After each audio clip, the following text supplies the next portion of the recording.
আখিরাতের কার্যাবলীর জন্য পীরের হাতে বায়াত গ্রহণ করা হয়, দুনিয়াবি কোনো কার্যাবলীর জন্য না। দুনিয়াতে আপনি বড় মানসাব পেয়ে যাবেন, দুনিয়াতে কোনো পদ পেয়ে যাবেন, দুনিয়ার মধ্যে আপনি কোনো ভালো চাকরি পেয়ে যাবেন, দুনিয়ার মধ্যে আপনি ভালো উত্তম পোশাক পরিচ্ছদ পরবেন, দুনিয়ার মধ্যে উত্তম ঘর বাড়িতে আরাম আয়েশে থাকবেন। এজন্য পীরের হাতে বায়াত হয় না।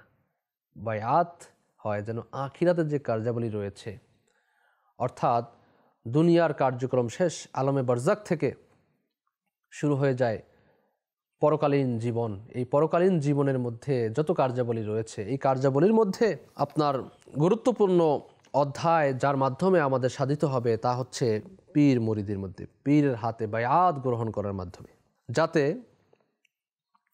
ওই কামিল পীরের পথ নির্দেশনা ও বাতিনি তাওয়াজ্জু এর বারাকাতে মুরিদ আল্লাহ ও তার রাসূল সাল্লাল্লাহু আলাইহি ওয়াসাল্লামের সন্তুষ্টি যেন কাজ করতে পারেন, অসন্তুষ্টিজনক কাজ করা থেকে নিজেকে রক্ষা করতে পারেন, রক্ষা করে রিজায় রব্বুল আনামকে কাম, অর্থাৎ রিজায় রব্বুল আনামকে কাম অর্থাৎ আল্লাহ তাআলা সন্তুষ্টিমূলক কাজ অনুসারে নিজের রাত দিন অতিবাহিত করতে পারেন।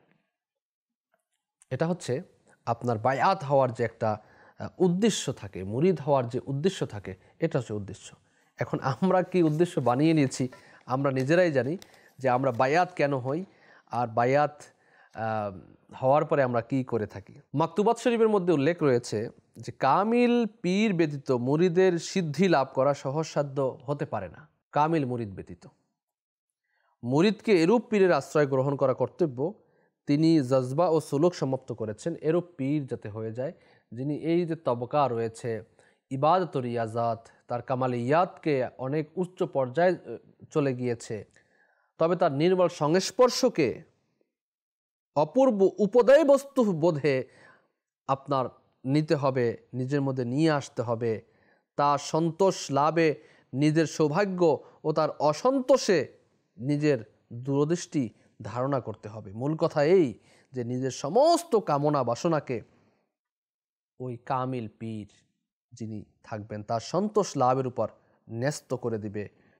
তো পীরের সঙ্গ লাভে বা তরিকত তত্ত্বে উন্নতি লাভে কতগুলি আদব কায়দা নিয়ম কানুন প্রতিপালন করা তরিকতপন্থীদের জন্য অপরিহার্য বিষয়। তৎসমুদায় প্রতিপালন করা ব্যতীত পীরের সঙ্গ লাভে কোনোই ফল উৎপন্ন হবে না।